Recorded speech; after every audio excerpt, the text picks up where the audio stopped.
बहुत स्वागत आप सभी का। मैं आपके साथ अब्दुल नबी हसन। पंजाब हरियाणा का खास बुलेटिन देखना शुरू कर चुके हैं आप।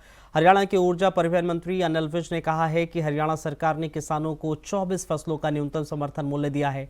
अब पंजाब से भी किसान न्यूनतम समर्थन मूल्य मांग रहे हैं, इसलिए पंजाब सरकार को इस पर ध्यान देना चाहिए। विज ने कहा है कि कांग्रेस में लंबे समय से घमासान मचा है, इसलिए अभी तक वो अपने नेता का चयन नहीं कर पाए हैं और वैसे भी राहुल गांधी का चैप्टर क्लोज हो गया है। इसी तरह विज ने कैग रिपोर्ट पर कहा है कि कैग की रिपोर्ट को गंभीरता से लिया जाएगा और उस पर कार्रवाई भी की जाएगी। विज ने एक बार फिर से कांग्रेस के राहुल गांधी और कांग्रेस अध्यक्ष खड़गे पर हमला बोला और मीडिया कर्मियों के सवालों का जवाब दिया। कांग्रेस के घर का मामला है और कांग्रेस के घर में लंबे समय से घमासान मचा हुआ है और अभी तक विधायक दल के नेता का वो चयन नहीं कर पाए। इसलिए उस घमासान को थामने के लिए शायद ये केंद्रीय नेता आ रहे हैं। ये किसी भी तरह से जायज नहीं है। ज्यादा से ज्यादा बच्चे पैदा करो, फिर उनके खाने पीने का भी इंतजाम करो, उनकी नौकरी का भी इंतजाम करो, उनकी शिक्षा का भी इंतजाम करो। ये बिना सोचे समझे कही हुई बात है, इसको गंभीरता से नहीं लेना चाहिए। कैग ने जो बातें उठाई होंगी उन पे कार्रवाई तो जरूर की जाएगी। दिल्ली सरकार का ये कर्म भी है और धर्म भी है। हंगामा करने को लेकर हंगामा तो बेवजह है। ये कैग की रिपोर्ट जब भी आती है इसको गंभीरता से लिया जाता है और इसके ऊपर कार्रवाई होती है। तो राहुल गांधी तो रोजाना सुबह उठ के सरकार को कोसने का काम करते हैं। अब जितना मर्जी कोस लो, राहुल गांधी की सरकार तो आनी नहीं, वो तो हमेशा हमेशा के लिए चैप्टर क्लोज हो गया। हरियाणा में हमने 24 फसलों का एमएसपी दिया है, तो पंजाब के भी मांग रहे हैं। इसलिए सरकार को उसका जो है विचार करना। यमुनानगर में एक तेज रफ्तार अनियंत्रित डंपर ने बाइक को टक्कर मार दी, जिसमें बाइक सवार युवक की मौके पर मौत हो गई और पीछे बैठी महिला घायल हो गई, जिससे इलाज के लिए अस्पताल ले जाया गया। सूचना मिलने पर पहुंची पुलिस ने शव को कब्जे में लेकर पोस्टमार्टम के बाद शव को परिजनों को सौंप दिया। पुलिस ने डंपर को अपने कब्जे में ले लिया। चालक के खिलाफ केस दर्ज कर आगे की कार्रवाई शुरू कर दी है।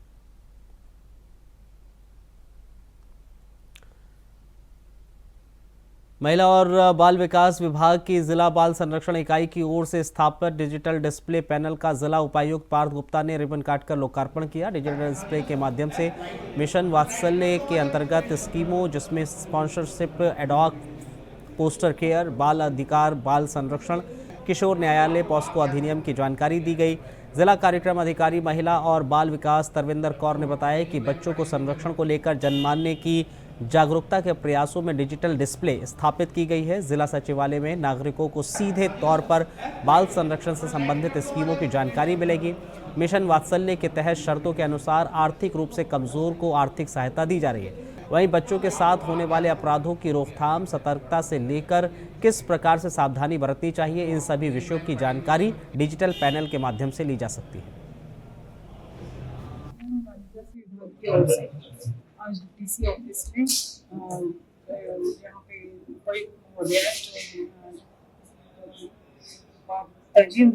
कुशल मार्गदर्शन में यहाँ पे डीसी ऑफिस में एलईडी लगाई हुई है, जिसमें कि बच्चों से रिलेटेड स्कीमें जो है, जैसे कि स्पॉन्सरशिप, अडॉप्शन, तारा, पॉक्सो, सभी इसमें डिस्प्ले होगी, जिससे कि जो है बच्चों के प्रति जो है होने वाले जो अपराधों को रोका जाए और उनकी सुरक्षा के लिए कदम उठाए गए। कुरुक्षेत्र पुलिस ने नशा तस्करों पर शिकंजा कसते हुए शराब तस्करी करने वाले आरोपी को गिरफ्तार किया है। कुरुक्षेत्र पुलिस अधीक्षक वरुण सिंघला ने के कुशल मार्गदर्शन में शराब तस्कर करने वाले आरोप में रमेश कुमार को गिरफ्तार किया गया है, जिसके कब्जे से अलग अलग मार्कों की 262 पेटी अंग्रेजी शराब बरामद की गई है। दरअसल सूचना के आधार पर पुलिस टीम ने NH 44 पीपड़ी चिड़ियाघर के पास नाकाबंदी करके चेकिंग शुरू की थी।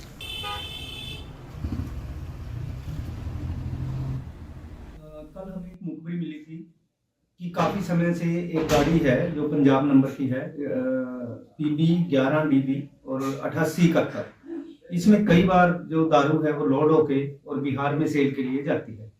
तो हमें पता चला कि उसमें गाड़ी में वैसे तो पीछे से बंद है वो, और उसमें अगर बंद को खोल के चेक किया जाए तो पहले घर का सामान उसमें पैक करके रखते हैं कि पीछे मोटरसाइकिल है, सोफे रखे हुए थे, डबल बेड के कवर वगैरह, गद्दे, ताकि यूं लगे कि कोई ट्रांसफर का सामान जा रहा है, वो पैक करके रखते हैं। और जब उस सामान को बाहर निकाला तो उसके पीछे पूरा ट्रक दारू से भरा हुआ था। इसमें कई ब्रांड की दारू थी। इसमें जब हमने चेक किया तो अलग अलग ब्रांड्स की दारू थी जो सेल के लिए बिहार जा रही थी। इसमें हमने जो ट्रक ड्राइवर था, लड़का रमेश था, रमेश पुत्र रामलाल है, ये गांव बालम है इसका, और ये सोलन हिमाचल प्रदेश का है। इसने बताया कि इसके पास भी एक ट्रक है, ये ट्रक ड्राइवरी करता है, और ये जो ट्रक था ये इसका नहीं है, वो किसी और लड़के गया, आशीष नाम के लड़के का। वो सिर्फ एक चक्कर के बिहार जाने के लिए इसको कभी 20,000, कभी 17,000, 18,000 इस तरीके से देता है। और ये भी पैसे के लालच में, क्योंकि एक चक्कर के इतने पैसे मिलते हैं, तो ये अपना ट्रक छोड़ के इसके ट्रक को बिहार ले जाता है और अनलोड करके उसको वापस ले आता है। तो कल हमने इस ट्रक को पकड़ा है, जिसमें से 262 पेटियां हमने बरामद करी हैं। उसका मुकदमा दर्ज किया है, मुलजिम को अरेस्ट किया, आज इसको पेश किया जाएगा और पुलिस रिमांड पे इसको लेंगे। पता करेंगे कि ये पहले कितनी बार गया है, इसके मालिक कौन है, कहां से लोड करते हैं और किस तरीके से वहां पे बिहार लेके जाते हैं। हरियाणा के कुरुक्षेत्र में महिला सरपंच को रात में बुलाने वाले BDPO को बुधवार को विभाग ने सस्पेंड कर दिया। सरपंच एसोसिएशन ने मंगलवार को आरोपी अधिकारी के खिलाफ कार्रवाई की मांग को लेकर चंडीगढ़ में CM से मुलाकात की थी। इसके बाद BDPO पर एक्शन हुआ है। इस मामले को लेकर BDPO नरेंद्र ढुल ने शाहबाद में प्रेस कॉन्फ्रेंस की। दरअसल आपको बताते चले, महिला सरपंच और BDPO के बीच 3 मार्च को विवाद हुआ था। पेड़ काटने से जुड़े मामले में सरपंच को कार्यालय में बुलाया गया था। सरपंच के पति ने आरोप लगाया कि अधिकारी ने पेड़ के केस को रफा दफा करने के मामले में उनसे 1 लाख रुपए की मांग की थी। वहीं BDPO ने आरोप लगाया कि सरपंच के पति ने उनके साथ दुर्व्यवहार करते हुए जान से मारने की धमकी दी। सरपंच है, उनके साथ BDO साहब ने बड़ी बदतमीजी की। उस संज्ञान के लिए हम SP साहब से मिले और अभी DC मैडम तो हमें मिले नहीं, लेकिन हमने CTM साहब को ज्ञापन दिया अपना, उन्होंने उचित कार्रवाई के लिए हमें आश्वासन दिया है। इसके बाद हम अपना CM से भी मिलेंगे, उच्च अधिकारियों को जिसको भी संज्ञान में लाना चाहेगा, पंचायत मंत्री के भी, सबके ले आएंगे और इसको बदलवा के छोड़ेंगे और इसको सख्त से सख्त इसके खिलाफ कड़ी कार्रवाई करेंगे। पहले भी कई बार शिकायतें आ चुकी हैं। मैं वीडियो दफ्तर आई, उन्होंने मेरे को समन भेज रखे थे, तो मैं प्रॉपर पूरे 2 बजे वहाँ पे पहुँच गई। पहुँचने के बाद मेरे हस्बैंड मेरे साथ में गए अंदर, तो इनको बोला कि सरपंच प्रतिनिधि को अंदर नहीं आना, आप बाहर जाओ। तो मैंने बोला साहब ये वहीं बैठेंगे। तो इसके बारे में बस इन्होंने वहाँ पे गाली गलौज शुरू कर दिया, और इन्होंने पहले भी मेरे साथ मतलब अब शब्द से यूज़ किए हुए हैं। तो मैंने अपने हस्बैंड को नहीं बताया था 2 बार, तो रात को 8 बजे वहाँ पे आके फ़ोन करना, ये वो कार्रवाई की है तो ठीक है, नहीं तो मैं आगे CM हाउस जरूर जाऊँ। सरकार बोलती है लेडीज आगे हो, बेटी को पढ़ाओ लिखाओ, लेकिन अगर बेटी आगे बढ़ेगी तो ऐसे से राक्षस कहाँ उनको आगे बढ़ने देंगे? बेटी तो नहीं बैठेगी ना। इसके अंदर कुछ जैसे हम सरपंच प्रतिनिधि प्रेमचंद, मैंने जैसे वो हॉस्पिटल में एडमिट था, उसके दौरान मेरे गांव वालों ने कुछ पेड़ की चिंगाई कर दी। उनके ऊपर वृक्ष के पक्षी बैठते थे, जिसमें 2 निजी थे, बिल्कुल उनके अपने थे। एक PWD का वृक्ष था, जिसकी कंप्लेंट पहले वाले सरपंचों ने BDPO साहब को कर दी, CM पिंडों में लगा दी और कंप्लेंट BDPO साहब बात को आ गई। मैंने उसको वहाँ जब बंदों के साथ जाके उसकी कन्फर्माइज कर दिया कि ये मेरे पेड़ नहीं है, ये पेड़ तो PWD की है प्लस पर्सनल वाला की है। लेकिन BDPO साहब ने मेरे से 1 लाख रुपए बेतौर मांगे कि आप 1 लाख रुपए दे दो, मैं आपका यहाँ केस रफा दफा कर दूंगा। मैंने बोला यार क्यों लफड़ा करे, नहीं मैंने उसको 1 लाख रुपए दे दिए। 1 लाख रुपए देने के बाद उसने मेरे डिसमिस के ऑर्डर कर दिए कि मेरी सरपंच प्रतिनिधि को सस्पेंड करेगा जाए। तो सरपंच साहब उसके दफ्तर में कई बार गए। उसके बाद आज इसने मेरे को बताया कि वो बोलता था कि तो आप ऐसा करो मैडम, रात को 8 बजे कुछ आके मेरे को फोन करना। वो मेरी मैडम को ऐसा कैसे बोलता है? उसके बाद उसने जो बराड़े रोड के ऊपर उसका एक कमरा है वहां बुलाता है रात को मेरे को बोलता है मिसिज को लेके आना, मिसिज को लेके आना। यदि दफ्तर का टाइम सुबह 10 बजे से लेके 5 बजे तक दफ्तर में बुलाओ, लेकिन वो अश्लील हरकत करता है। उसके बाद 13 तारीख को यहाँ डीसी साहब ने मेरे को बुलाया, मैंने सेटिस्फाई कर दिया मैडम जी ऐसे है, हमने ऐसे डॉक्यूमेंट, ये वृक्ष उसका है, ये वृक्ष उसका है। उसके बाद केस रफा दफा हो गया। उसके बाद उसने फिर मेरे संबंध निकाले और मैडम को बुला लिया। आज जैसे मैं उसके दफ्तर में गया, दफ्तर में जाने के बाद उसने बोला सरपंच प्रतिनिधि दफ्तर में नहीं आएगा। उसने मेरे साथ गाली गलौज की। गाली गलौज करने के बाद उसने अपने कर्मचारी को बुलाया, यदि कहा मैंने बोला तो इसकी कुटाई कर देना। कुटाई करने के लिए वो बंदे आ गए। तभी मैंने प्रधान को फोन किया, भाइयों को फोन किया, सभी सरपंच वहां आ गए। आने के बाद वो अपना लॉक लगा के भाग गया। 8 को और उस टाइम एक कंप्लेंट थी शी विंडो पे कि एक महिला सरपंच थी आरा की, नाम शोभा देवी था। उस महिला सरपंच ने के खिलाफ कंप्लेंट थी कि उसने बरगद के पेड़ और 2-3 पेड़ और काट दिए थे। उसकी जांच मैंने की थी। तो उस टाइम मैंने जांच करते हुए इलेक्शन का स्टार्टिंग भी हो गई थी और उसके दौरान भी मैंने अपना ड्यूटी को करते हुए 21/8/2024 को उसके ऊपर जो बरगद का पेड़ था एक तो, और एक दूसरा बरगद का पेड़ अलग उसमें था, खसरे में था, 150 साल के पेड़ थे। वो 3 पेड़ उसमें जो कटवाए थे उसकी जांच करके वीडियो वगैरह खुद मौके पर जाके बढ़ा के उसकी मैंने उसके खिलाफ करते हुए लापरवाही बारे डीडीपी ऑफिस में भेजा था लेटर, जो कि डीडीपी की ड्यूटी होती है उपायुक्त महोदया जैसे उपायुक्त कार्यालय से उसको शोकाज नोटिस दिलवाने के लिए। 4-5 महीने तक 6 महीने तक वही ये लेटर पड़ा रहा। उसके बाद अभी जब मेरे पास उसके लिए सरपंच से पहले उन्होंने लिया कि शोकाज नोटिस का जैसे होता है उसको जमा देना होता है 7-8 दिन 5 दिन जो भी 15 दिन का, उसको टाइम दिया। तो सरपंच ने झूठे वो लगा के 3 आदमियों के झूठे एफिडेविट इसमें दे दिए कि ये पेड़ नहीं है, इनको छांगा गया है। जब ये पेड़ काटे गए थे तो वो 3 आदमियों को फिर जांच में शामिल के लिए डीडीपी के माध्यम से, डीसी के माध्यम से मेरे पास आया और उसमें 7 दिन का टाइम था कि इसकी टिप्पणी करके सविता रिपोर्ट उसको भेजे। तो उसके लिए मैंने उसको बुलाया था 3 तारीख को 2 बजे खंड कार्यालय में सभी को बुलाया था और ताकि उसकी मैं जांच करके भेज देता। सरपंच और उसका पति वहां मेरे खंड कार्यालय में आया, 2 बजे ही आ गए थे। मैं थोड़ा और काम में बिजी था तो 2:05-7 मिनट पे वो आ गए थे। तो उसकी जांच की जिसकी मैंने सारी की सारी, मुझे अंदेशा था कि पहले जिस सरपंच के खिलाफ लिखा हुआ है कहीं ना कहीं, क्योंकि इससे पहले भी 2 सरपंचों को निलंबित की सिफारिश मैंने की थी। एक खरीदवा का सरपंच था, एक रावा का, वो एक धमकी भी देके गए थे कि आपको कहीं ना कहीं पिटाई करेंगे या फंसवाएंगे। यमुनानगर के इंडस्ट्री एरिया में सनातन इंडस्ट्री बुरादा फैक्ट्री में अचानक से भयंकर आग लग गई। देखते देखते आग ने विकराल रूप ले लिया। फैक्ट्री के ऊपर बना शेड को अपनी चपेट में ले लिया। आग से जो बुरादा था वो हजारों बोलियां वहां पर रखी हुई थी जो जलकर पूरी तरीके से राख हो गया। वहीं फायर अधिकारी ने बताया है कि आग इतनी ज़बरदस्त थी कि फैक्ट्री के भीतर खड़े होना भी मुश्किल हो रहा था। फैक्ट्री के अंदर किसी प्रकार का कोई भी आग बुझाने का यंत्र नहीं होने के कारण आग बुझाने में काफ़ी दिक्कत का सामना भी करना पड़ रहा था। हालांकि काफ़ी मशक्कत के बाद आग पर काबू पाया। फिलहाल आग लगने के कारण पता नहीं चले।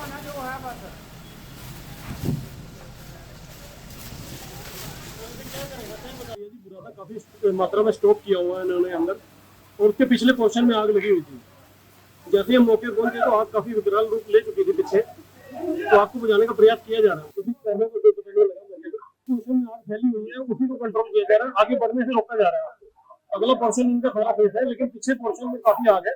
गोदाम जो स्टॉक है वो काफी मात्रा में, भारी मात्रा में स्टॉक किया हुआ है। खबरों में रुकेंगे एक छोटे से ब्रेक के लिए, बने रहिए हमारे साथ। ब्रेक के बाद बहुत स्वागत आप सभी का। कुछ और अहम खबरों पर डालते हैं नजर। यमुनानगर में मानसिक रूप से परेशान युवक ने पंखे से लटक कर अपनी जीवन लीला समाप्त कर ली। सूचना मिलने पर पुलिस मौके पर पहुंची, शव को कब्जे में लिया, पोस्टमार्टम करने के बाद परिजनों को सौंप दिया। पुलिस के मुताबिक आगे की कार्रवाई चल रही है। मृतक की पहचान यमुनानगर के गगनदीप के रूप में हुई है। दरअसल मंगलवार को हमीदा पुलिस चौकी के प्रभारी जसवंत सिंह ने बताया कि सुबह सूचना मिलने पर पुलिस मौके पर पहुंची। मकान के ऊपर के कमरे में गगनदीप का शव फंदे से लटका मिला। गगनदीप नशा करने का आदी था और मेहनत मजदूरी का काम करता था, लेकिन वो मानसिक रूप से परेशान था।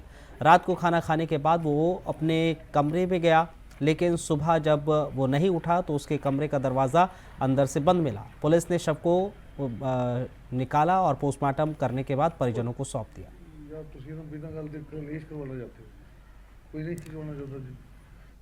अमृतसर के पुलिस कमिश्नर गुरप्रीत सिंह भुल्लर ने बताया है कि अमृतसर पुलिस के जरिए नशे के खिलाफ छेड़ी गई मुहिम के तहत गेट हकीमा थाने के पुलिस ने नशा तस्करों के खिलाफ बड़ी सफलता हासिल की है। उन्होंने 2 नशा तस्करों को गिरफ्तार कर उनके पास से हथियार और ड्रग्स मनी बरामद किए। इस मौके पर पुलिस कमिश्नर गुरप्रीत सिंह भुल्लर ने मीडिया से बातचीत करते हुए कहा है, हमारी पुलिस टीम लगातार नशे के खिलाफ बड़ी कामयाबी हासिल कर रही है। आज हमने 2 नशा तस्करों को गिरफ्तार किया है। इसमें से एक अमोलक सिंह है, काफ़ी समय से जो फरार चल रहा था। अमोलक सिंह अपने बेटे महावीर सिंह के साथ मिलकर नशे का कारोबार चला रहा था। इसके बाद आज हमने उसे गिरफ्तार कर लिया। उसके पास से 30 बोर पिस्टल, 15 राउंड की 2 मैगजीन, एक 306 बोर की राइफल, 5 राउंड और 1 लाख ड्रग मनी बरामद हुई है। उन्होंने बताया कि अमोलक सिंह के खिलाफ पहले से ही करीब 10 मामले दर्ज हैं। मानयोग सीएम साहब वालों युद्ध नशिया विरुद्ध ਜਿਹੜੀ ਜੰਗ ਛੇੜੀ ਗਈ ਹੈ ਡਰੱਗਸ ਦੇ ਖਿਲਾਫ, ਉਹਦੇ ਚ ਕਮਿਸ਼ਨਰੇਟ ਪੁਲਿਸ ਅੰਮ੍ਰਿਤਸਰ ਨੂੰ ਇੱਕ ਬੜੀ ਵੱਡੀ ਕਾਮਯਾਬੀ ਮਿਲੀ ਹੈ। ਬਿਗ ਫਿਸ਼ ਜਿਹਨੂੰ ਆਪਾਂ ਵੱਡਾ ਸਮਗਲਰ ਸਮਝਦੇ ਆ, ਉਹ ਅਮੋਲਕ ਸਿੰਘ ਠੱਠਾ ਤਰਨਤਾਰਨ ਦਾ ਰਹਿਣ ਵਾਲਾ, ਉਹ ਤੇ ਉਹਦਾ ਬੇਟਾ ਮਹਾਵੀਰ ਸਿੰਘ, ਇਹ ਦੋਨਾਂ ਨੂੰ ਅੱਜ ਗ੍ਰਿਫਤਾਰ ਕੀਤਾ ਗਿਆ। ਇਹ ਅਮੋਲਕ ਸਿੰਘ ਇੱਕ ਬੜਾ ਵੱਡਾ ਕਾਟਲ ਚਲਾ ਰਿਹਾ ਸੀਗਾ ਕਾਫੀ ਸਮੇਂ ਤੋਂ, ਤੇ ਪੰਜਾਬ ਦੇ ਵਿੱਚ ਵੱਖ-ਵੱਖ ਜ਼ਿਲ੍ਹਿਆਂ ਦੇ ਵਿੱਚ 10 ਐਫਆਈਆਰਾਂ ਇਹਦੇ ਖਿਲਾਫ ਦਰਜ ਨੇ ਐਨਡੀਪੀਐਸ ਐਕਟ ਦੀਆਂ, ਜਿਵੇਂ ਲੁਧਿਆਣੇ ਦੇ ਵਿੱਚ ਹੈ, ਜਗਰਾਉਂ ਦੇ ਵਿੱਚ ਹੈ, ਕਪੂਰਥਲਾ, ਤਰਨਤਾਰਨ, ਸ਼੍ਰੀ ਮੁਕਤਸਰ ਸਾਹਿਬ, ਅੰਮ੍ਰਿਤਸਰ, ਇਹ ਅਲੱਗ-ਅਲੱਗ ਜਗ੍ਹਾ ਦੇ ਵਿੱਚ ਇਹਦੇ ਖਿਲਾਫ ਮੁਕੱਦਮੇ ਜਿਹੜੇ ਦਰਜ ਕੀਤੇ ਗਏ ਸੀ ਔਰ ਵੱਡੀਆਂ ਰਿਕਵਰੀਆਂ ਹੋਈਆਂ। ਹੁਣ ਲੇਟੈਸਟ 20/24 ਦਾ ਮੁਕੱਦਮਾ ਗੇਟ ਹਕੀਮਾ ਥਾਣੇ ਦਾ ਦਰਜ ਹੋਇਆ ਸੀ, ਤੇ 3 ਕਿਲੋ ਹੀਰੋਇਨ ਤੇ 5 ਲੱਖ ਡਰੱਗ ਮਨੀ ਫੜੀ ਗਈ ਸੀ। ਉਹਦੇ 'ਚ ਵਾਂਟਡ ਸੀਗਾ, ਇਹਦੇ ਖਿਲਾਫ ਵਾਰੰਟ ਲਏ ਹੋਏ ਸੀ, ਪੀਓ ਦੀ ਕਾਰਵਾਈ ਚੱਲ ਰਹੀ ਸੀਗੀ। ਤੇ ਉਹਦੇ 'ਚ ਕਮਿਸ਼ਨਰ ਪੁਲਿਸ ਅੰਮ੍ਰਿਤਸਰ ਵੱਲੋਂ ਬੜੀ ਵਧੀਆ ਇੱਕ ਇੰਟੈਲੀਜੈਂਸ ਬੇਸਡ ਆਪਰੇਸ਼ਨ ਤੇ ਇਹਨੂੰ ਅੱਜ ਗ੍ਰਿਫਤਾਰ ਕੀਤਾ ਗਿਆ। ਇਹਦੇ ਤੋਂ ਇੱਕ ਟੋਇਟਾ ਗੱਡੀ और एक .30 स्प्रिंगफील्ड राइफल और .30 पिस्टल वो बरामद होया। पिस्टल दे 15 कार्ट्रिजेस नाल है ते 5 लाइव कार्ट्रिजेस 30 स्प्रिंगफील्ड राइफल दे ने। 1 लाख ड्रग मनी रिकवर हुई है।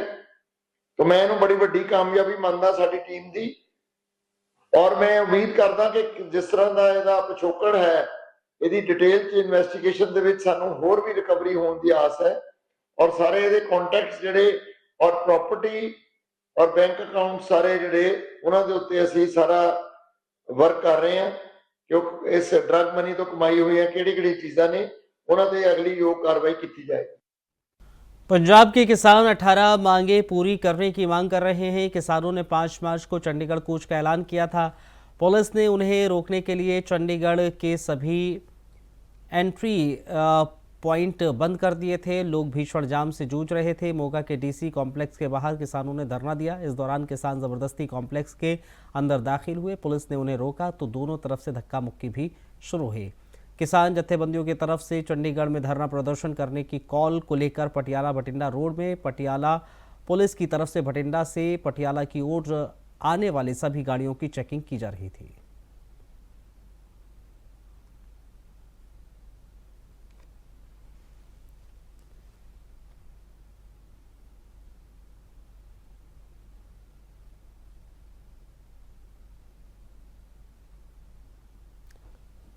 संयुक्त किसान मोर्चा के आह्वान पर चंडीगढ़ में स्थायी धरना देने की तैयारी कर रहे किसान नेताओं को पंजाब पुलिस ने कल हिरासत में लिया था, लेकिन आज किसान चंडीगढ़ की ओर बढ़ने लगे, जिस पर पंजाब पुलिस ने आज किसानों को चंडीगढ़ जाने से रोकने के लिए सड़कों पर भारी पुलिस बल तैनात किया। पुलिस नाकेबंदी कर किसानों को रोक रहे थे।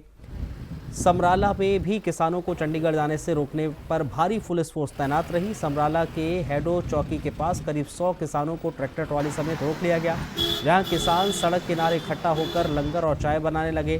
किसानों का कहना है कि उन्हें हर हाल में चंडीगढ़ जाना था, लेकिन जब तक पुलिस उन्हें यहीं रोकती है तब तक वो स्थायी मोर्चा बनाकर बैठेंगे।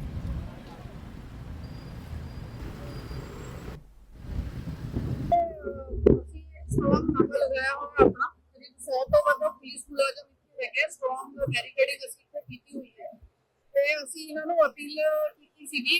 ਅਮਨ ਸ਼ਾਂਤੀ ਦਾ ਭੰਗ ਨਾ ਹੋਵੇ, ਇਸ ਕਰਕੇ ਤੁਸੀਂ ਕਿਰਪਾ ਕਰਕੇ ਇਸ ਤਰੀਕੇ ਦੀ ਕੋਈ ਹਰਕਤ ਨਾ ਕਰੋ ਤੇ ਉਹਨੂੰ ਮੰਨਦੇ ਹੋਏ ਸ਼ਾਂਤੀ ਨਾਲ ਰੋਡ ਦੀ ਸਾਈਡ ਤੇ ਬੈਠੇ ਹੋਏ ਹੈ, ਇਸ ਨੂੰ ਕੋਈ ਅਸਰ ਨਾ ਹੋਵੇ। ਤੇ ਮੋਹਾਲੀ ਚੰਡੀਗੜ੍ਹ ਜਿਹੜਾ ਇਹਨਾਂ ਦਾ ਧਰਨਾ ਲਾਉਣ ਦਾ ਪ੍ਰੋਗਰਾਮ ਸੀਗਾ, ਉਹਦੇ ਕਰਕੇ ਅਸੀਂ ਇਹਨਾਂ ਨੂੰ ਕਿਹਾ ਕਿ ਉੱਥੇ ਅਮਨ ਸ਼ਾਂਤੀ ਨਾ ਭੰਗ ਮੈਂ ਰਘਵੀਰ ਸਿੰਘ ਬੈਨੀਪਾਲ, ਜਮਹੂਰੀ ਕਿਸਾਨ ਸਭਾ ਦਾ ਮੈਂ ਪੰਜਾਬ ਦਾ ਸੰਯੁਕਤ ਸਕੱਤਰ ਹਾਂ ਤੇ ਜਿਹੜਾ ਸੰਯੁਕਤ ਕਿਸਾਨ ਮੋਰਚਾ ਉਹਦੀ ਆਲ ਇੰਡੀਆ ਕਮੇਟੀ ਦਾ ਤੇ ਪੰਜਾਬ ਦੀ ਕਮੇਟੀ ਦਾ ਮੈਂ ਮੈਂਬਰ ਹਾਂ। ਕਿੱਥੋਂ ਚੱਲੇ ਤੁਸੀਂ? ਅਸੀਂ ਤਾਂ ਮੇਰੀ ਤਾਂ ਰਹਿਸ਼ ਲੁਧਿਆਣੇ ਆ, ਅਸੀਂ ਲੁਧਿਆਣੇ ਚੱਲੇ ਆ, ਪਰ ਸਾਡੇ ਨਾਲ ਸਾਥੀ ਜਿਹੜੇ ਇੱਥੇ ਆ ਹੇਡੋਂ ਚੌਂਕੀ ਦੇ ਸਾਹਮਣੇ ਪੁਲਿਸ ਨੇ ਨਾਕਾਬੰਦੀ ਕਰਕੇ ਰੋਕੇ ਨੇ, ਇਹ ਕੋਈ ਫਿਰੋਜ਼ਪੁਰ ਤੋਂ, ਕੋਈ ਫਰੀਦਕੋਟ ਤੋਂ, ਦੂਰੋਂ ਦੂਰੋਂ ਕੱਲ ਦੇ ਤੁਰੇ ਹੋਏ ਸਾਥੀ ਇੱਥੇ ਪਹੁੰਚੇ ਨੇ। ਨਿਸ਼ਾਨਾ ਸੀਗਾ, ਅਸੀਂ ਮੰਗ ਕੀਤੀ ਸੀ 34 ਸੈਕਟਰ ਦੇ ਵਿੱਚ ਸਾਨੂੰ ਸਥਾਨ ਦਿੱਤਾ ਜਾਵੇ ਤੇ ਅਸੀਂ ਉੱਥੇ ਆਪਣਾ ਮੰਗਾਂ ਦਾ ਜਿਹੜਾ ਮਤਲਬ ਧਰਨਾ ਮਾਰ ਕੇ ਸਰਕਾਰ ਦੇ ਸਾਹਮਣੇ ਆਪਣੀ ਪ੍ਰੈਜੈਂਟੇਸ਼ਨ ਪੇਸ਼ ਕਰਕੇ ਪ੍ਰੋਟੈਸਟ ਕਰਕੇ ਅਸੀਂ ਆਪਣੀਆਂ ਮੰਗਾਂ ਲਈ ਉੱਥੇ ਸੰਘਰਸ਼ ਕਰਨਾ ਚਾਹੁੰਦੇ ਸੀ, ਜਿਹੜਾ ਸਾਡਾ ਜਮਹੂਰੀ ਹੱਕ ਹੈ। ਸਰਕਾਰ ਨੇ ਪਹਿਲਾਂ ਤਾਂ ਉੱਥੇ ਸਾਨੂੰ ਜਗ੍ਹਾ ਨਹੀਂ ਅਲਾਟ ਕੀਤੀ, ਚੰਡੀਗੜ੍ਹ ਪੰਜਾਬ ਦੀ ਰਾਜਧਾਨੀ ਹੈ, ਪੰਜਾਬ ਦੇ ਪਿੰਡਾਂ ਨੂੰ ਉਜਾੜ ਕੇ ਬਣਾਈ ਗਈ ਹੈ ਤੇ ਸਾਨੂੰ ਬਗਾਨਗੀ ਦੀ ਭਾਵਨਾ ਦੀ ਤਰ੍ਹਾਂ ਪੰਜਾਬ ਨੂੰ ਉੱਥੋਂ ਦਰਕਾਰਿਆ ਜਾ ਰਿਹਾ। ਦੂਜੇ ਨੰਬਰ ਦੇ ਉੱਤੇ ਅਸੀਂ ਫੈਸਲਾ ਇਹ ਕੀਤਾ ਸੰਯੁਕਤ ਕਿਸਾਨ ਮੋਰਚੇ ਨੇ ਵੀ ਸ਼ਾਂਤੀਪੂਰਵਕ ਰਹਿੰਦੇ ਹੋਏ ਜਿੱਥੇ ਕਿਤੇ ਪ੍ਰਸ਼ਾਸਨ ਸਾਨੂੰ ਰੋਕਦਾ, ਜਿੱਥੇ ਕਿਤੇ ਨਾਕੇ ਲਾਉਂਦੇ ਨੇ, ਉੱਥੇ ਅਸੀਂ ਉੱਥੇ ਹੀ ਧਰਨੇ ਸ਼ੁਰੂ ਕਰ ਦੇਣੇ ਨੇ। ਮੇਰੇ ਕੋਲ ਰਿਪੋਰਟ ਹੈ ਕਿ ਪੰਜਾਬ ਦੇ ਵਿੱਚ ਘੱਟੋ ਘੱਟ 100 ਜਗ੍ਹਾ ਦੇ ਉੱਤੇ ਅੱਜ ਇਹ ਜਿਹੜਾ ਮੋਰਚਾ, ਇਹ ਸੰਘਰਸ਼ ਹੈ ਜਿਹੜਾ, ਇਹ ਧਰਨੇ ਜਿਹੜੇ ਸ਼ੁਰੂ ਹੋ ਚੁੱਕੇ ਨੇ ਤੇ ਜਿੰਨਾ ਚਿਰ ਸਾਡਾ ਪੰਜਾਬ ਦਾ ਫੈਸਲਾ ਨਹੀਂ ਹੁੰਦਾ ਸ਼ਾਮ ਤੱਕ ਵੀ ਅਸੀਂ ਅੱਗੇ ਕੀ ਕਰਨਾ, ਉਹਨਾਂ ਚਿਰ ਸਾਡੇ ਧਰਨੇ ਸਾਰੀਆਂ ਜਗ੍ਹਾ ਦੇ ਉੱਤੇ ਸ਼ਾਮਲ ਹੋਣਗੇ। ਤੇ ਜਿਹੜੇ ਬੰਦੇ ਸਾਡੇ ਆਗੂ ਛਾਪੇ ਮਾਰ ਕੇ ਜਾਂ ਉਹਨਾਂ ਨੇ ਕੱਲ ਪਰਸੋਂ ਦੇ ਪ੍ਰਸ਼ਾਸਨ ਨੇ ਗ੍ਰਿਫਤਾਰ ਕੀਤੇ ਨੇ ਜਾਂ ਜਿਨ੍ਹਾਂ ਦੇ ਘਰਾਂ ਦੇ ਸਾਹਮਣੇ ਪੁਲਿਸ ਬਿਠਾ ਕੇ ਉਹਨਾਂ ਨੂੰ ਹਾਊਸ ਅਰੈਸਟ ਕੀਤਾ, ਅਸੀਂ ਉਹਨਾਂ ਦੀ ਸਖਤ ਨਿੰਦਿਆ ਕਰਦੇ ਹਾਂ। ਭਗਵੰਤ ਮਾਨ ਦੀ ਇਹ ਬਦਲਾਅ ਦੀ ਸਰਕਾਰ ਨੇ ਆਪਣਾ ਅਸਲੀ ਰੂਪ ਹੈ ਜਿਹੜਾ ਉਹ ਲੋਕਾਂ ਸਾਹਮਣੇ ਪੇਸ਼ ਕਰ ਦਿੱਤਾ। ਮੈਂ ਭਾਰਤੀ ਕਿਸਾਨ ਯੂਨੀਅਨ ਪੰਜਾਬ ਦਾ ਆਗੂ ਸਾਡੇ ਸੂਬਾ ਪ੍ਰਧਾਨ ਫਰਮਾਨ ਸਿੰਘ ਸੰਧੂ, ਜੋ ਸੰਯੁਕਤ ਮੋਰਚੇ ਦੀ ਸਾਡੀ ਕਾਲ ਆਈ ਸੀ, ਅਸੀਂ ਪਹਿਲਾਂ ਹੀ ਪਰਮਿਸ਼ਨਾਂ ਲੈਣ ਵਾਸਤੇ ਚੰਡੀਗੜ੍ਹ ਜਾਣ ਵਾਸਤੇ 5 ਮਾਰਚ ਦਾ ਐਲਾਨ ਕੀਤਾ ਹੋਇਆ ਸੀ। 3 ਮਾਰਚ ਨੂੰ ਜਿਹੜੀ ਸਾਡੀ ਮੀਟਿੰਗ ਹੋਈ ਹੈ ਮੁੱਖ ਮੰਤਰੀ ਸਾਹਿਬ ਦੇ ਨਾਲ, ਉਹ ਸਾਡੀ ਮੀਟਿੰਗ ਤਾਂ ਬੇਸਿੱਟਾ ਰਹੀ, ਪਰ ਮੁੱਖ ਮੰਤਰੀ ਸਾਨੂੰ ਇੱਕ ਚੇਤਾਵਨੀ ਦੇ ਕੇ ਉੱਠੇ ਸੀ ਵੀ ਧਰਨੇ ਲਾ ਕੇ ਜਿਹੜੇ ਹੱਕ ਲੈਣੇ ਆਪਦੇ ਲੈ ਲਓ ਤੇ ਤੁਸੀਂ ਧਰਨਾ ਲਾ ਕੇ ਵੇਖ ਲਓ। ਅਸੀਂ ਇੱਕ ਮੂੰਹ ਤੋੜਵਾਂ ਜਵਾਬ ਦੇਣ ਵਾਸਤੇ ਫਿਰੋਜ਼ਪੁਰ ਜ਼ਿਲ੍ਹੇ ਤੋਂ ਚੱਲੇ ਆ, ਇੱਥੋਂ ਤੱਕ ਅਸੀਂ ਪਿੱਛੋਂ ਜਹਿਦ ਨਾਲ ਪਹੁੰਚ ਗਏ ਆ, ਪਰ ਸਾਨੂੰ ਅੱਜ ਸਮਰਾਲੇ ਇਸ ਚੌਂਕੀ ਦੇ ਕੋਲੇ ਰੋਕ ਕੇ ਭਾਰੀ ਬੈਰੀਕੇਡਿੰਗ ਕਰਕੇ ਰੋਕਿਆ ਗਿਆ। ਪਰ ਅਸੀਂ ਆਪਦਾ ਸ਼ਾਂਤਮਈ ਢੰਗ ਤਰੀਕੇ ਦੇ ਨਾਲ ਪੀਸਫੁਲ ਰਹਿ ਕੇ ਰੋਸ ਪ੍ਰਦਰਸ਼ਨ ਜਿਹੜਾ ਸੜਕ ਦੇ ਸਾਈਡ ਤੇ ਬਹਿ ਕੇ ਕਰ ਰਹੇ ਆ। ਪਰ ਮੈਂ ਸਮਝਦਾ ਬਹੁਤ ਗਲਤ ਰਵੱਈਆ ਹੈ ਭਗਵੰਤ ਮਾਨ ਸਰਕਾਰ ਦਾ, ਜਿਹੜਾ ਕਿਸਾਨਾਂ ਨੂੰ ਇੰਨਾ ਅਤਿਆਚਾਰ ਕਰਕੇ ਕਿ ਅਸੀਂ ਕੋਈ ਪਾਕਿਸਤਾਨ ਤੋਂ ਆਏ ਆ, ਪੰਜਾਬ ਦੇ ਰਹਿਣ ਵਾਲੇ ਆ ਤੇ ਆਪਦੀ ਰਾਜਧਾਨੀ 'ਚ ਜਾਣਾ ਚਾਹੁੰਦੇ ਆ, ਕਿਹੜੀ ਗੱਲੋਂ ਸਾਨੂੰ ਇੱਥੇ ਰੋकेगा, ਸਾਨੂੰ इस बारे कोई। ज्ञानी हरप्रीत सिंह एक समारोह के लिए पटियाला पहुंचे जिसमें अलग अलग समाजों के जरिए उन्हें सम्मानित किया गया। 5 सदस्य कमेटी के बारे में ज्ञानी हरप्रीत सिंह ने कहा कि इनका सम्मान होना चाहिए। ये कमेटी अकाल तख्त से बनी है, सभी को इसका सम्मान करना चाहिए। रणजीत सिंह के बारे में पूछे जाने पर ज्ञानी हरप्रीत सिंह ने कहा कि मैंने हमेशा दरवाजे खोले हैं और हमने कभी दरवाजे बंद नहीं किए। सुरजीत सिंह रखड़ा का कहना है कि आज पटियाला में ज्ञानी हरप्रीत सिंह के पास पहुंचे लोगों में काफ़ी उत्साह देखने को मिला। उनका कहना है कि जिसने भी अकाल तख्त पर माथा टेका है उसे निराश नहीं होना पड़ेगा। कुछ मैंने पता है नहीं भी की होया की नहीं होया, ते कोर्ट ने जो किया ठीक किया होगा जी। ਉਹਦੇ ਵਿੱਚ ਕੋਈ ਜਿਹੜੀ ਚੀਜ਼ ਦਾ ਨਾ ਪਤਾ ਹੋਵੇ ਉਹਦੇ ਬਾਰੇ ਕੁਝ ਕਹਿਣਾ ਖਾਸਾ ਔਖਾ ਕੰਮ ਹੁੰਦਾ। ਸਾਂਸਦ ਲੀਡਰ ਗਿਆਨੀ ਹਰਪ੍ਰੀਤ ਜੀ ਅੱਜ ਪਟਿਆਲੇ ਆਏ, ਬਹੁਤ ਵੱਡਾ ਇਕੱਠ ਹੋਇਆ ਪਰ ਬਹੁਤ ਵੱਡਾ ਲੋਕਾਂ ਦਾ ਉਤਸ਼ਾਹ ਹੈ, ਲੋਕ ਉਹਨੂੰ ਸੁਣਨਾ ਚਾਹੁੰਦੇ ਨੇ ਔਰ ਲੋਕਾਂ ਦੇ ਅਸਰ ਵੀ ਹੋਏ ਹੈ। ਜਿਹੜੀ ਕੱਲ ਮੀਟਿੰਗ ਹੋਈ ਹੈ ਪੰਜ ਮੈਂਬਰੀ ਕਮੇਟੀ ਦੀ, ਉਹਦੇ ਵਿੱਚ ਵੀ ਬੜਾ ਉਤਸ਼ਾਹ ਸੀ। ਅੱਜ ਉਹਨਾਂ ਨੇ ਜ਼ਿਕਰ ਵੀ ਕੀਤਾ ਕਿ ਆਪਾਂ ਨੂੰ ਸਾਰਿਆਂ ਨੂੰ ਨਾਲ ਖੜਨਾ ਚਾਹੀਦਾ ਤੇ ਲੋਕਾਂ ਦੇ ਵਿੱਚ ਬਹੁਤ ਉਤਸ਼ਾਹ ਹੈ। ਜਿਹੜੇ ਬੰਦੇ ਸਭਾ ਸੁਸਾਇਟੀਆਂ, ਸਿੰਘ ਸਭਾਵਾਂ, ਗੁਰਦੁਆਰਾ ਕਮੇਟੀਆਂ, ਸੁਖਮਨੀ ਸਾਹਿਬ ਸੁਸਾਇਟੀਆਂ, ਜਿਹਦੇ ਵਿੱਚ ਖਾਸ ਤੌਰ ਤੇ ਵੱਡੀ ਗਿਣਤੀ ਚ ਬੀਬੀਆਂ ਵੀ ਸ਼ਾਮਲ ਸੀ, ਉਹਨਾਂ ਨੇ ਰਲ ਮਿਲ ਕੇ ਇਸ ਨਿਮਾਣੇ ਦੀ ਮਾਂ ਸੇਵਾਦਾਰ ਨੂੰ ਮਾਣ ਬਖਸ਼ਿਆ। ਮੈਂ ਪਟਿਆਲੇ ਦੀਆਂ ਸਮੂਹ ਸੰਗਤਾਂ ਦਾ, ਸਮੂਹ ਸਭਾ ਸੁਸਾਇਟੀਆਂ, ਗੁਰਦੁਆਰਾ ਕਮੇਟੀਆਂ ਦਾ, ਸੁਖਮਨੀ ਸਾਹਿਬ ਸੇਵਾ ਸੁਸਾਇਟੀਆਂ ਦਾ ਤੇ ਖਾਸ ਤੌਰ ਤੇ ਗੁਰਦੁਆਰਾ ਸ਼੍ਰੀ ਗੁਰੂ ਰਾਮਦਾਸ ਜੀ ਦੀਵਾਨ ਹਾਲ ਤੇ ਇਹਨਾਂ ਦੀ ਸਾਰੀ ਪ੍ਰਬੰਧਕ ਕਮੇਟੀ ਦਾ, ਸਾਰੀਆਂ ਪ੍ਰਬੰਧਕ ਕਮੇਟੀਆਂ ਦਾ ਦਿਲ ਦੀਆਂ ਗਹਿਰਾਈਆਂ ਦੇ ਵਿੱਚੋਂ बहुत बहुत संयुक्त किसान मोर्चा ने आज चंडीगढ़ कूच करने का ऐलान किया था, लेकिन किसानों का बड़ा काफिला चंडीगढ़ पहुंचने से पहले ही पंजाब पुलिस ने सड़कों पर बैरिकेड लगाकर रोक दिया। पटियाला के धड़ेजी जट्टा टोल प्लाजा और पटियाला के एसएसपी नानक सिंह समेत बड़ी संख्या में पुलिस बल तैनात रहे। इस मौके पर बूटा सिंह शादीपुर किसान नेता पहुंचे, लेकिन उन्हें और उनके साथियों को वहीं रोक दिया गया। हालांकि बूटा सिंह शादीपुर ने कहा कि हमें आगे जाने दिया जाए, लेकिन पुलिस ने जाने नहीं दिया। इस मौके पर बूटा सिंह पंजाब सरकार के खिलाफ दहाड़ते नजर आए। सुनिए क्या कहा।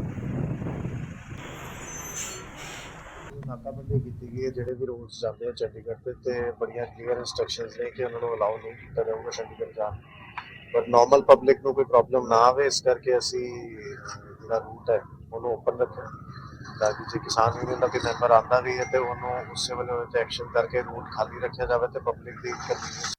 ਸਾਨੂੰ ਸਾਡਾ ਇਹ ਵੀ ਫੈਸਲਾ ਹੋਇਆ ਕਿ ਜੇ ਇੱਥੇ ਰੋਕਣਗੇ ਅਸੀਂ ਪਰਲੇ ਪਰਲੇ ਬਹਿ ਜਾ, ਸਾਨੂੰ ਕੋਈ ਦਿੱਕਤ ਨਹੀਂ, ਪਰ ਸਾਨੂੰ ਜਾਣ ਦੇਣਾ ਚਾਹੀਦਾ ਹੈ ਇਹਨਾਂ ਨੂੰ ਕਿ ਆਪਣੀ ਜਾ ਕੇ ਅਸੀਂ ਸ਼ਾਂਤਮਈ ਢੰਗ ਦੇ ਨਾਲ ਆਪਣੀ ਗੱਲ ਹੈ ਜਿਹੜੀ ਅਸੀਂ ਰੱਖ ਸਕੀਏ।